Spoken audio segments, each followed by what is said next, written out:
તમે કદાચ પ્રવાસમાં જાઓ કે અથવા 2 દિવસના પ્રોગ્રામમાં જતા હોય બહાર ફરવા માટે, તો આ શાકને 2 દિવસ સુધી કંઈ થતું નથી. અને સાથે તમે થેપલા અને કેરીનું શાક, ગોળ કેરીનું શાક લઈ જાઓ એટલે તમારો પ્રવાસ પણ જોરદાર થાય. આ શાકનો આનંદ પણ અલગ છે, મજા જ એવી રાખશે. હવે આ શાક આપણે બની ગયું છે એકદમ મસ્ત ચકાચક.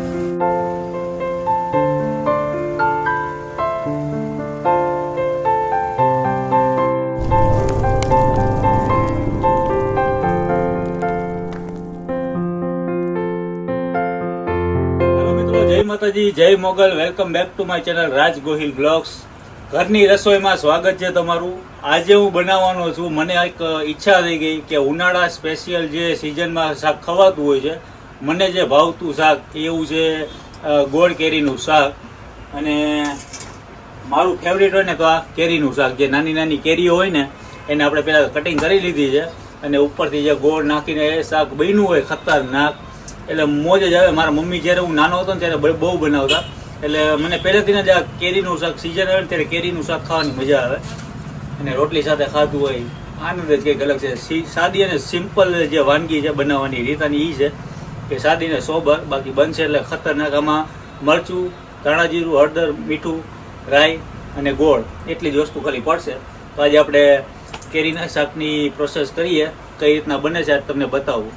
ચાલો મિત્રો, આપણું તેલ આવી ગયું છે. તો આની પહેલાં પ્રોસેસ કરતાં પહેલાં આપણે આની અંદર મસાલા જે આપણા ઘરમાં બધા હોય છે એ મસાલા, ધાણા જીરું, મરચું, મીઠું, રાઈ, જીરું, હિંગ, હળદર, આટલી વસ્તુને આ છે આપણું લસણ ફોલી નાખ્યું છે લસણ. તો પહેલાં આપણે રાઈ નાખશું, જીરું,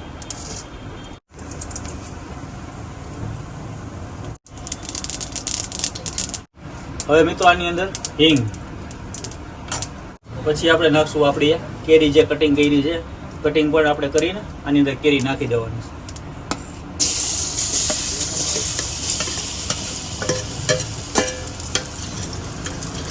મને આજે છે ને નાનપણની જે યાદો તાજી થઈ ગઈ.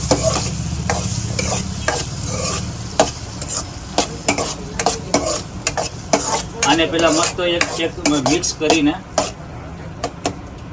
થોડી વાર આને સાતળવાનું છે.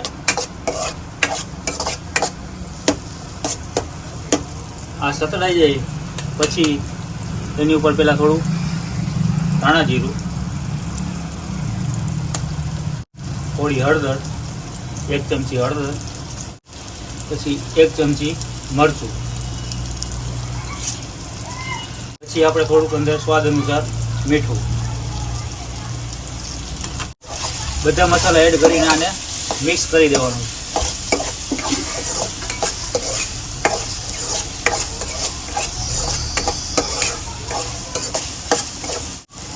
મિક્સ કર્યા બાદ પછી આમાં જે આપણે લસણ ફોલેલું હતું લસણ નાખી દઈશું.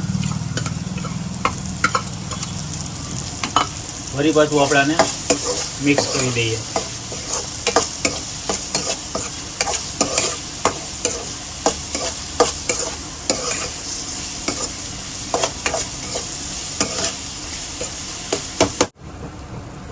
અત્યારે આ શાકને આપણે ઓછામાં ઓછું 5 મિનિટ સુધી સતડાવવા દેશું. પછી કેરી બફાઈ જાય આપણી, પછી આની અંદર આપણે નાખશું ગોળ. એટલે આ શાક એટલું ચટપટું બનશે. અને ઉનાળા સિઝનમાં આ ખાવાની વાનગી છે, ઘરે પણ તમે બનાવજો. અને આ રેસીપી તમને કેવી લાગે છે, અને આગલી રેસીપી તમને રવિવારની જે રેસીપી હતી આપણી એ પણ કેવી લાગે છે કોમેન્ટ જરૂરથી કરજો.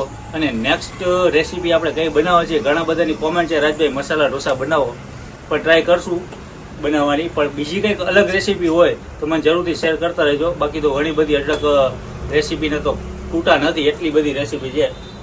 તમે સજેશન કરજો, એ આપણે કરશું. જય માતાજી. જોતા રહ્યો આગળ. મિત્રો, ગોળ આપણે જે લચકા ટાઈપે ગોળ આવે અને ડબ્બાનો ગોળ આવે જે કઠણ હોય. અને આ છે આપણો જે જુનાગઢથી હું હમણાં વચમાં ગયો હતો ત્યારે લઈ આવ્યો હતો. આ લચકો ટાઈપ આખો ગોળ છે જે શેરડીના રસનો બને છે ગોળ, એ લઈ આવ્યો છું. ને અત્યારે હવે આપણે ગોળાની અંદર એડ કરવાના છીએ. આ ગોળ આપણે અંદર એડ કરી દીધો છે. 5 મિનિટ થઈ ગઈ છે અને સતરાઈ ગયું છે મસ્ત. અને આને હવે મિક્સ કરી દેવાનું છે.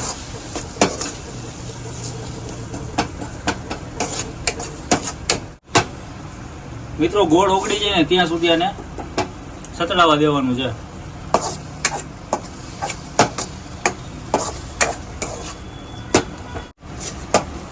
મિત્રો આપણું આ શાક બની ગયું છે.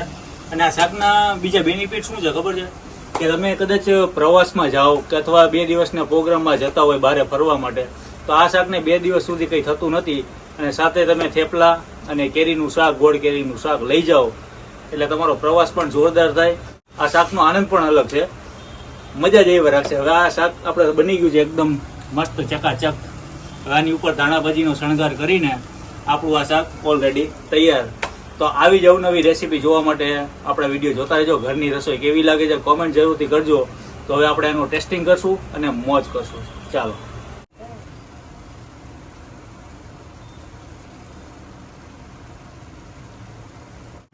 મિત્રો, આપણું કેરી ગોળનું શાક આવી ગયું છે. અને મારું અંતમાં વાળવું એવું શાક રોટલી સાથે મોજ કરવાની જ આજે. જોઈએ આનો ટેસ્ટ આજે કેવો આવે છે. ગોળ કેરીનું શાક, મને ભાવતું ગોળ કેરીનું શાક આજે નાનપણ યાદ આવી ગયું. કારણ કે મારા મમ્મી હું જ્યારે નાનો હતો ને ત્યારે બનાવીને ખવડાવતા. અને આજે મેં પોતે બનાવ્યું છે એટલે આજે મારે જોવું છે કે એ ટેસ્ટ હજી મળે છે કે નહીં. કારણ કે મારા હાથનું તો હું જ વખાણ કરવાનો છું. તમે બધા એમ જ કહેશો કે રજભાઈ તમે બનાવ્યું છે તો તમે જ વખાણ કરવાના છો. પણ શાક જોતા એવું લાગે છે. જુઓ તમે, જુઓ નજીક લાવો કે શાક આ બન્યું છે એકદમ એને ચટપટું ગળ્યું ને એકદમ થોડુંક સ્પાઇસી કર્યું છે એટલે મજા આવે. ને આ શાકની વિશેષતા એ છે કે 2 દિવસ સુધી આ શાકને કંઈ ના થાય. કદાચ તમે પ્રવાસમાં જાઓ, બહાર ફરવા જાઓ ત્યારે આ કેરી ગોળનું શાક બનાવીને તમે લઈ જઈ શકો છો. અને આજે આપણે એને પહેલી બાઈટ આજે લેશું.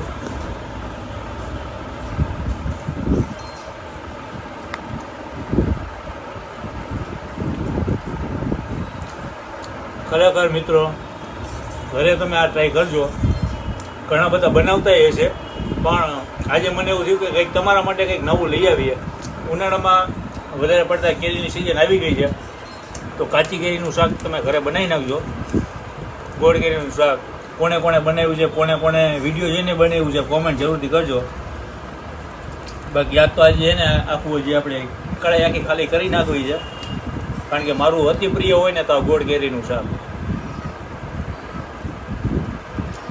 એકદમ રાઈ જીરું નાખ્યું છે, એનો તડતડિયો આમ બાઈટ લે એટલે આમ કડક કડક કડક અવાજ આવે. અને ગોળ કેરી હોય એટલે કેરી તો ખાટી હોય. આ ઉપરથી નાખ્યું છે આપણે ગોળ એટલે બધું એક રસ મિક્સ થઈને એટલો સ્વાદ મસ્ત આવે છે, ચટપટો. એની કંઈક મોજ જ અલગ છે. અને આ વસ્તુ તમે પ્રવાસમાં લઈ જાઓ ત્યારે બધા ભેગા મિત્રો થઈને ખાતા હોય, ફેમિલી સાથે ખાતું હોય એટલે મોજ જ આવે. ને મારા વાઈફ પણ બહુ સરસ મજાનું બનાવે છે. કારણ કે હમણાં 2-3 દિવસ પહેલાં બનાવ્યું હતું ત્યારે મારા વાઈફે શૂટ કર્યું હતું. મને પછી મન થઈ ગયું, મેં કીધું હાલો આપણે આ રેસીપી મૂકીએ અને તમારા સમક્ષ રજૂ કરીએ. તો આજે જ બનાવી નાખજો અને આજે જ ખાજો.